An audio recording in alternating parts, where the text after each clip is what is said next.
Why dost you sit upon my grave and will the lips to speak? Why dost you weep upon my grave and will not let me sleep?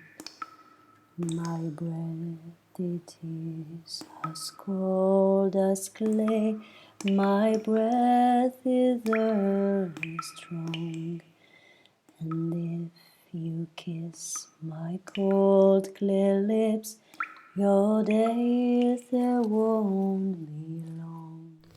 Bonsoir à toutes et tous et bienvenue dans ce premier podcast littéraire mais pas que, Barocco.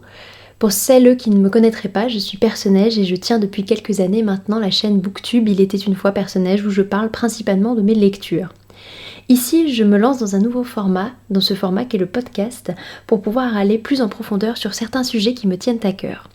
Et aujourd'hui, pour ce tout premier podcast, je ne manque pas à la règle puisque normalement, le jour où vous avez ce podcast, nous sommes le 13 octobre 2019 et il faut savoir que le 13 octobre 2017, je participais en tant qu'intervenante à mon tout premier et mon seul colloque universitaire intitulé Sorcière qui était organisé par l'Université de Lorraine. La conférence que j'avais proposée, l'exposé que j'avais proposé s'intitulait La sorcière, symbole du féminisme moderne dans les séries Penny Dreadful et Salem.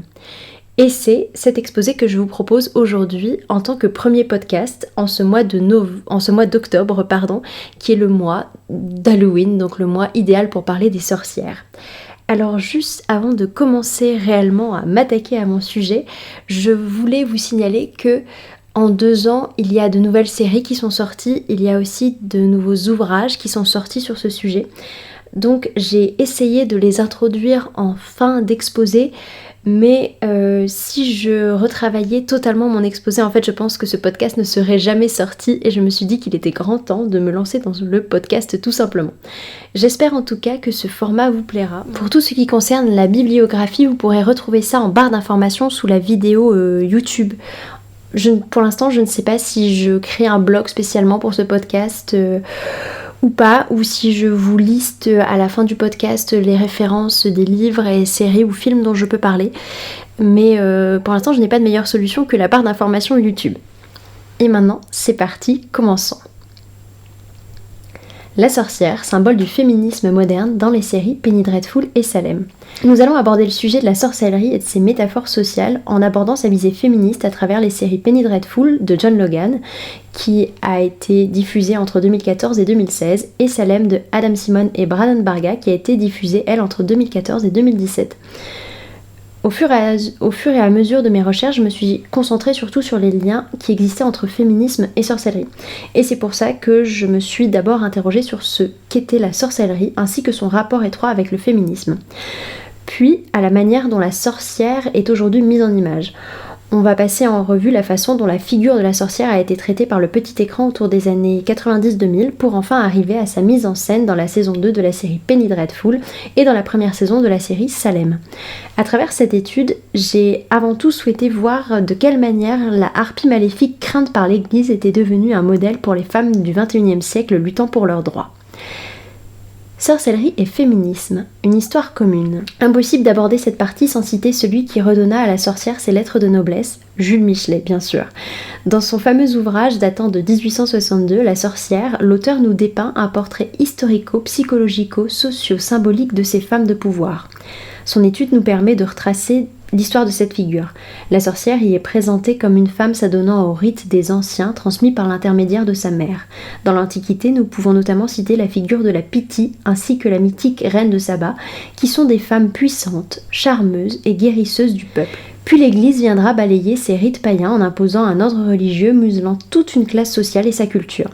C'est ainsi que la doctoresse des exclus et des petites gens deviendra à leurs yeux, je cite, une religieuse du diable qui n'a ni amour ni famille. La sorcière sera dorénavant vue comme un facteur de désordre et le renversement des valeurs chrétiennes. On peut noter qu'il existe chez Michelet l'idée d'une force, d'une entité, d'un instinct féminin. Je cite à nouveau. Sprenger dit, avant 1500, « Il faut dire l'hérésie des sorcières et non des sorciers, ceux-ci sont peu de choses. » Et un autre sous Louis XIII, Pour un sorcier, 10 000 sorcières. Nature les fait sorcières. C'est le génie propre à la femme et son tempérament. Elle naît fée.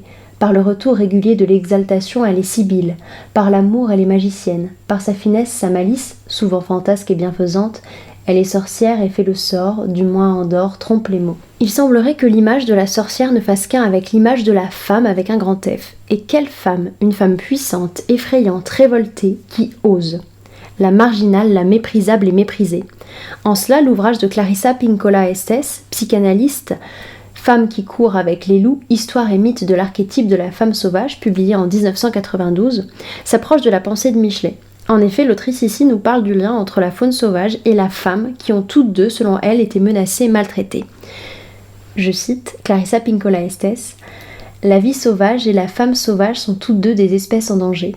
Au fil du temps, nous avons vu la nature instinctive féminine saccagée, repoussée, envahie de constructions. On l'a malmenée au même titre que la faune, la flore et les terres sauvages.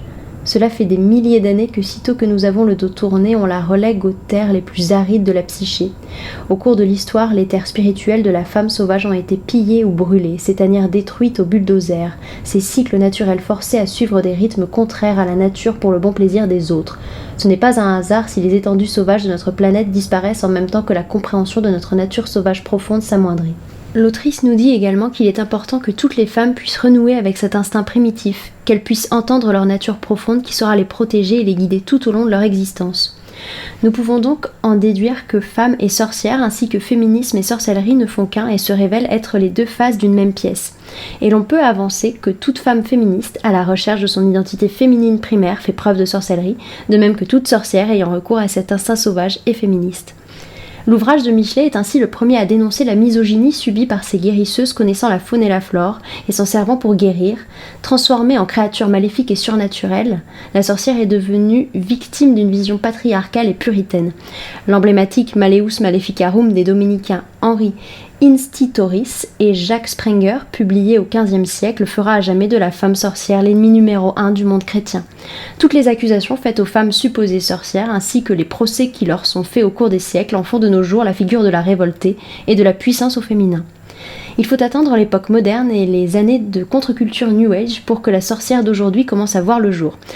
Pour rappeler ce que c'est le New Age, selon l'analyse de Massimo Irovigne, c'est une contre-culture qui naît en 1968 avec la comédie musicale Air, où les hommes et femmes célèbrent l'arrivée d'un âge nouveau, une ère de libération après ces siècles douloureux de domination chrétienne. C'est sur ce terreau hippie, prenant un retour à la nature, que va voir le jour la Wicca. La Wicca, c'est une religion, voire une philosophie plutôt néo-païenne aux accents celtiques qui vénèrent la déesse mère et revalorisent le féminin. Ces adeptes pratiquent ce qu'ils appellent une magie naturelle, une magie blanche, où tout être vivant et ou objet est habité par une énergie cosmique diffusée par l'intermédiaire des plantes, des pierres et des rituels. Cette néo-sorcellerie peut au premier abord faire sourire. En effet, les Wiccanes vont se retrouver les soirs de sabbat pour danser en étant vêtus de longues robes.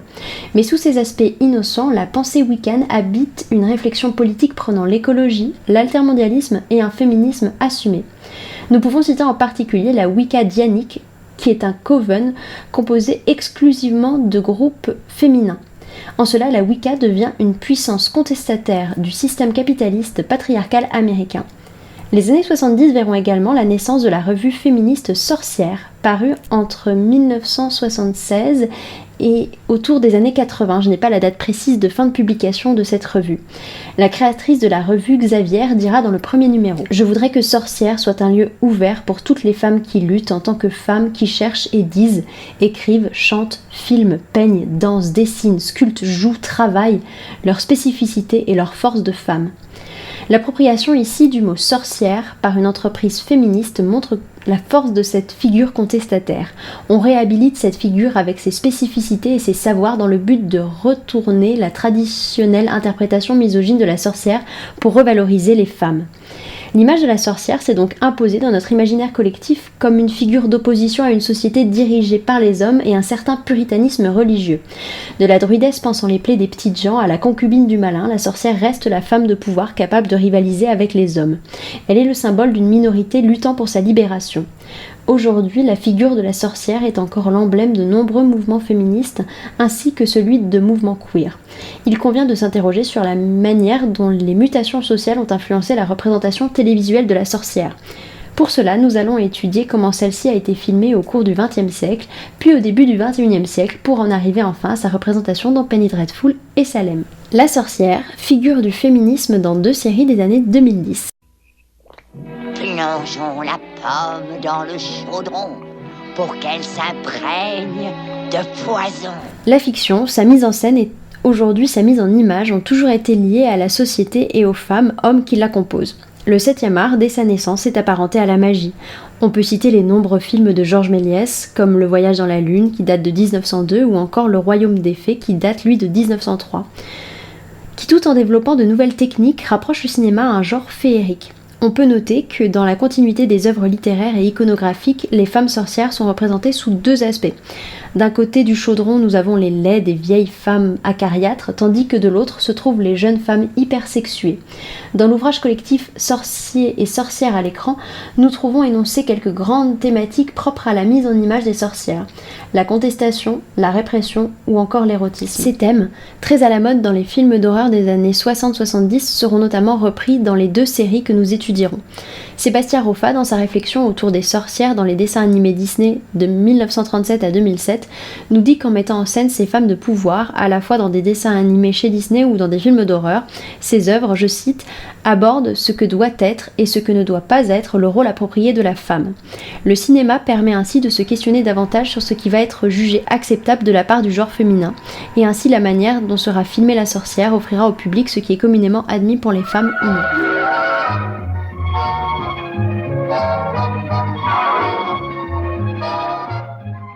Évoquons à présent la manière dont la sorcière et l'incursion de ses pouvoirs dans son quotidien ont été filmées à partir du milieu du XXe siècle. La première série emblématique est Ma sorcière bien-aimée, bien sûr, Bewitched en anglais. Dans cette série des années 50-60, nous suivons Samantha, jeune sorcière, épouse d'un mortel. Elle est l'emblème de la femme parfaite de cette époque. Elle reste à la maison, gère l'intendance de celle-ci pendant que son époux travaille. Loin d'utiliser ses pouvoirs pour renverser l'ordre établi, Samantha doit apprendre à gérer ses soucis domestiques et familiaux. Ici, elle n'est ni une sorcière vieille, laide ou séductrice. Samantha s'inscrit simplement dans les carcans de cette société type qu'étaient les États-Unis.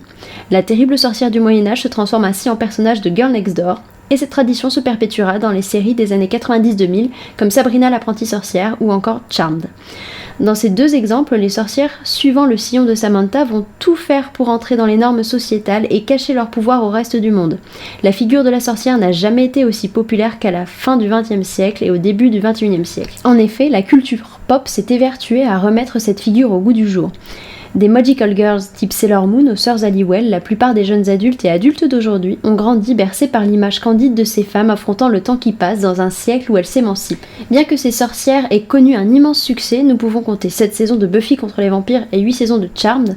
On peut noter aussi que les séries de la fin des années 90, début 2000 ne mettaient pas encore en avant leur émancipation féminine. En effet, Léo, être de lumière, mari de Piper, est le protecteur des sorcières, leur guide, celui qui les sauve de nombreuses fois au cours de la série. Ne peuvent-elles pas se sauver elles-mêmes? Ces sorcières, parce que femmes, ont-elles toujours et encore besoin d'un homme? Quant à la série Sabrina l'apprentie sorcière, l'ancienne version, je parle de celle des années vraiment 90, celle-ci se centre sur les nombreuses histoires d'amour que la jeune sorcière connaît. Nous pouvons néanmoins noter que Buffy bouscule les spectateurs plus que ses comparses en présentant une jeune sorcière lesbienne. Ainsi, la sorcière Girl Next Door de ces séries est une représentation de la femme devant contrôler ses pouvoirs, instincts, pour pouvoir s'épanouir dans une vie sociale, notamment en se mariant, devenant maman et parfois en ayant une brillante carrière. La sorcière devient ainsi une Wonder Woman capable de tout gérer, tout assumer, en restant dans les carcans sociaux type américain. Mais au début des années 2010, la figure de la sorcière renaît sous une nouvelle forme. Elle redevient puissante et figure de contestation au monde patriarcal et puritain. Les séries Salem et Penny Dreadful mettent en image une perception des femmes répandues dans le monde anglo-saxon.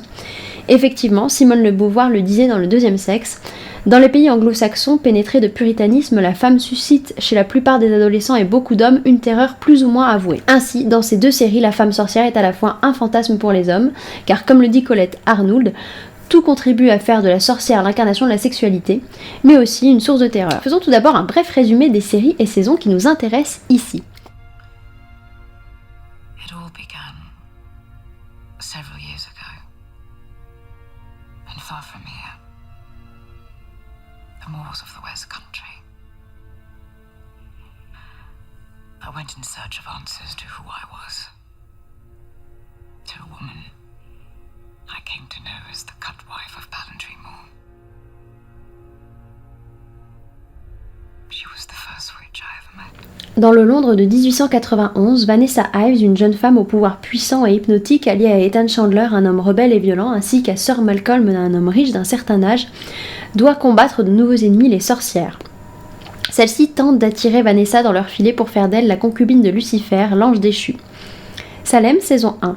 Cette série revisite le mythe des sorcières de Salem, ville des États-Unis dans le Massachusetts, qui, au XVIIe siècle, sera le théâtre de nombreuses exécutions de femmes jugées sorcières. Le parti pris des réalisateurs de cette série est de faire de ces femmes de véritables et puissantes sorcières, souhaitant dominer Salem et les hommes qui la composent. And what about witches? They have souls too. They do, but they have deeded them to the devil himself in exchange for powers and all that they desire. Prenons un temps pour parler de l'aspect physique des sorcières. Elle n'avait pas l'air d'une sorcière. Vous faut-il une vieille femme avec un nez crochu ? Phrase que je tire de l'épisode 4 de la saison 2 de Penny Dreadful. Dans les deux séries, les sorcières sont interprétées par des femmes séduisantes, pulpeuses et hyper sexuées. Elles représentent l'archétype de la femme fatale. D'ailleurs, Eva Green, qui interprète Vanessa Ives, est aujourd'hui appelée la sorcière d'Hollywood car elle a incarné énormément de sorcières à l'écran. Que ce soit dans À la croisée des mondes, l'adaptation du premier tome de la saga de Philip Pullman ou encore dans Dark Shadows de Tim Burton. Cependant, sous cette apparence enchanteresse, les sorcières dissimulent leur vrai visage. Dans Penny Dreadful, lorsque Hecate et ses comparses prennent leurs apparences de sorcières, elles sont nues, chauves et marquées par de nombreuses lacérations ainsi que par des pentacles. Et dans Salem, nous pouvons voir que sous le doux visage de Marie se cache une vieille et terrifiante sorcière.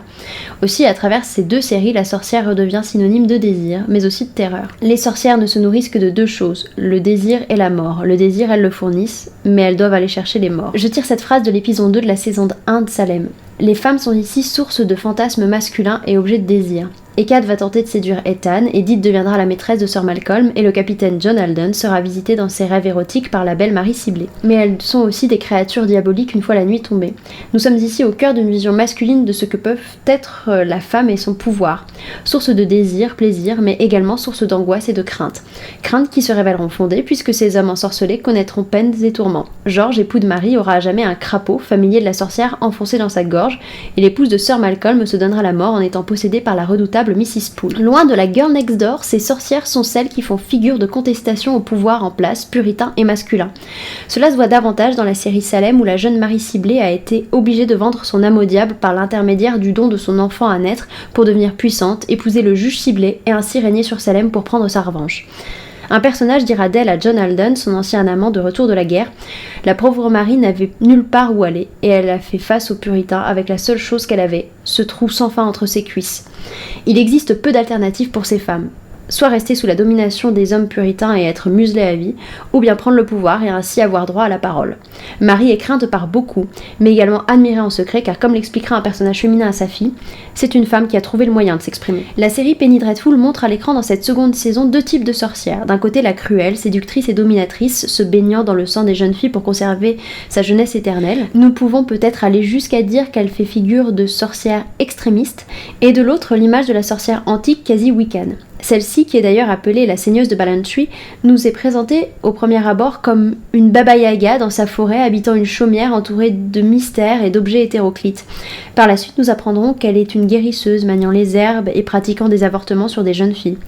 Par son pouvoir, la sorcière est ici le seul recours pour ces femmes qui veulent échapper à une grossesse non voulue. Ces deux visions de la sorcière sont donc les reflets, comme nous l'avons vu tout à l'heure, de la manière dont la sorcière a été fantasmée et racontée. D'un côté, la guérisseuse des exclus vivant dans l'autosuffisance et de l'autre, la sorcière des contes de fées vivant dans le stupre et le luxe. Le manoir habité par Edith et ses filles, sorcières, est tout à fait baroque avec une démesure du mobilier et de richesse. Il est intéressant de remarquer qu'Edith évoquera cet aspect baroque dans le premier épisode en évoquant le fameux Memento Mori, souviens-toi que tu vas mourir. Autre exemple de série des années 2010 a développé cette figure contestataire féminine, la troisième saison d'American Horror Story où une école de sorcières voit apparaître des jeunes femmes en se vengeant des hommes et des tourments qu'ils leur font subir. De ce fait, les sorcières nous sont ici présentées comme l'élan dont les femmes ont besoin pour se libérer. Dans Salem, un groupe d'adolescentes se crée pour affronter le patriarcat et aucune de ces jeunes filles pourtant n'est sorcière. Elles diront « On est fatigué d'être battu et utilisé. On ne se servira plus de nous, on ne l'acceptera plus. Devenir sorcière est ici un moyen de lutter et de s'affirmer en tant que femme. Marie dira à la jeune Mercy « Sans moi, tu n'es qu'une fille faible et ordinaire, mais avec moi en toi, tu es toute puissante. Donne-leur uniquement des raisons d'avoir peur de toi. C'est par la peur que la sorcière accroît son pouvoir, et c'est grâce à celle-ci que la femme peut avoir un lieu à elle pour s'exprimer en ces temps difficiles. » Mais si cette source de pouvoir féminin est ici présentée comme le don du diable ou de Lucifer, nous n'avons pas affaire à une vision manichéenne. Si les femmes s'allient au mal, c'est pour être libres, indépendantes, puissantes. La sorcière est la seule force à pouvoir s'opposer au puritanisme, au patriarcat. Cependant, cette sorcière crainte et contestataire n'est pas l'archétype le plus répandu. En effet, on peut voir que la série des années 90, Amandine Malabule, où une jeune sorcière maladroite apprend à servir de ses pouvoirs dans une école de magie, revoit le jour à présent en gardant l'image douce et docile de la petite sorcière. Image conservée par les jeunes filles de la Little Witch Academia ou encore par Cassie Nightingale, sorcière gentille gérant les tracas du quotidien de la petite ville sans histoire de Middleton dans la série Un soupçon de magie. On peut tout de même noter que la série Les Nouvelles Aventures de Sabrina tend à s'émanciper de sa version des années 90 en s'aventurant dans une esthétique proche de l'horreur parfois et en ayant une réelle réflexion sur le féminisme, le racisme, l'homosexualité ou encore la transsexualité. Ici, Sabrina Spellman refusera lors de son baptême obscur de signer le livre de la bête avec son sang, car pour elle, il est paradoxal que les sorcières revendiquent leur liberté vis-à-vis de la société patriarcale des humains, tout en se soumettant corps et âme au Seigneur obscur. My name is Sabrina Spellman and I will not sign it away. La sorcière reste dans l'imaginaire collectif l'image de la femme puissante, belle ou terrifiante, capable de faire face à la domination chrétienne masculine. Les mouvements féministes des années 70 en ont fait leur symbole, puis le petit écran s'est évertué à nous présenter des sorcières, femmes en adéquation avec les exigences d'une société majoritairement patriarcale. Cependant, la terrifiante sorcière des contes de fées n'a pas encore lancé son dernier charme, et c'est à travers des séries nous présentant des sorcières dominatrices surpuissantes, enchanteresses, que nous observons l'évolution de l'image de la femme, bien que cela puisse nous amener à nous interroger sur la façon dont les hommes mettent en scène ces femmes sorcières. Ces protagonistes sont-elles réellement le reflet de l'évolution d'une société post-MeToo et de l'empouvoirment féminin, ou bien la mise en image des peurs et fantasmes masculins? Pour terminer, je ne résiste pas à l'envie de vous lire un extrait de l'histoire de la Reine de la Nuit qui est racontée dans la série Salem par le personnage de Marie Sibley. Histoire de la Reine de la Nuit, car toutes les reines n'ont pas d'abord été des princesses, certaines commencent par être des cendres. Il était une fois une jeune fille aux cheveux noirs comme la nuit, et à la peau blanche comme la neige. Cette jeune fille aimait un beau prince, et en était aimée en retour. Mais un roi maléfique envoya le prince à la mort, et alors le cœur de la jeune fille devint gris comme les cendres. Une nuit, alors qu'elle était désespérée, une fée vint la voir et lui promit que le monde serait sien, si elle abandonnait ce qu'il restait de son amour pour son prince mort. Même si elle pleurait à l'idée d'abandonner ce qui restait de lui, tout enfoui en elle, la jeune fille fit ce qu'on lui demandait, dans l'espoir que tous ses rêves puissent se réaliser. Par la suite, la jeune fille de cendre fut amenée au château du roi. Une servante la fit entrer, et par la porte arrière de la cuisine, elle vit les seigneurs et dames de ces lieux savourer un délicieux repas en compagnie du maléfique roi et de sa reine. Durant ce festin, un prince sombre tua la vieille reine d'un geste invisible de la main, ouvrant ainsi la voie à la jeune fille de cendre afin qu'elle prenne sa place auprès du roi maléfique. Sa nuit de noces fut consommée dans la joie et le plaisir. Mais pas pour elle. Cette nuit-là, elle ne sentait qu'un monstre sur elle et un autre commençant à naître à l'intérieur de son être. Elle sentait son âme s'obscurcir et apprit sa première leçon en tant que reine. Fais attention à ce que tu souhaites. Elle fut la reine docile et obéissante du roi maléfique pendant 2 ans longs comme 2000 ans. Et quand elle ne put plus le supporter, elle supplia la fée de la retransformer en jeune fille de cendre. Mais la fée refusa et lui montra le royaume devant elle, lui disant qu'il pourrait être le sien. La jeune fille de cendre comprit alors qu'il n'y aurait pas de retour en arrière possible. Elle accepta son rôle de reine et tout le pouvoir qui en découlait. Cette nuit-là, pour la première fois, elle utilisa son pouvoir. Et cette nuit-là, le monde entier se mit sans dessus-dessous, car d'un baiser, qui aurait pu transformer une grenouille en un prince, elle fit du roi maléfique un crapaud. Et c'est ainsi que la reine se mit à gouverner le roi et tout son royaume.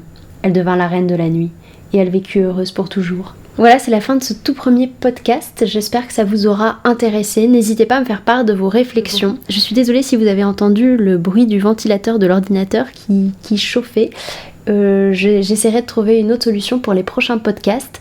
J'espère que ça ne vous a pas trop dérangé. J'espère que ma lecture n'a pas été trop rapide aussi.